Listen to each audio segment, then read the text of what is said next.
Maintenant, nous comprenons mieux ce qu'il s'est déroulé sur les trains qui sont tombés en panne dans le tunnel. Les pare-neige qui protègent nos rames, ainsi que les autres protections des rames, n'ont pas fonctionné aussi bien que prévu, donc il y a eu beaucoup d'infiltration de neige dans les motrices. Ceci, couplé avec des températures très basses à l'entrée du tunnel et des températures très chaudes à l'intérieur du tunnel, ont fait qu'il y a eu cette neige a fondu rapidement, il y a eu un phénomène de condensation et on a perdu subitement les appareils électriques. Les clients des 7 trains qui ont eu des retards très importants dans la nuit de vendredi à samedi. Donc encore une fois, ces personnes, nous allons les indemniser d'un certain nombre de manières. Nous allons rembourser 2 fois le prix de leur billet. Nous remboursons évidemment les frais qu'ils ont engagés en raison de ces retards. Et nous leur offrons à chacun 150 livres sterling ou 170 € à titre de dédommagement.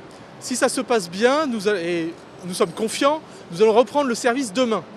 Donc nous allons revenir avec un service limité, de l'ordre de jusqu'à 2 trains sur 3, mais nous allons travailler là-dessus cet après-midi, c'est-à-dire environ 26 000 places.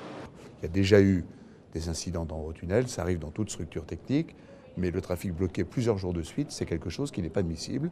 Donc le gouvernement demande, des explications, 2, nous allons diligenter notre propre enquête, 3, demander que les mesures soient prises pour que cela ne se reproduise plus à l'avenir. Cette enquête, je l'ai souhaitée, les autorités publiques françaises et Dominique Bussereau en particulier, et puis les autorités britanniques l'ont également souhaitée, et elle est tout à fait normale.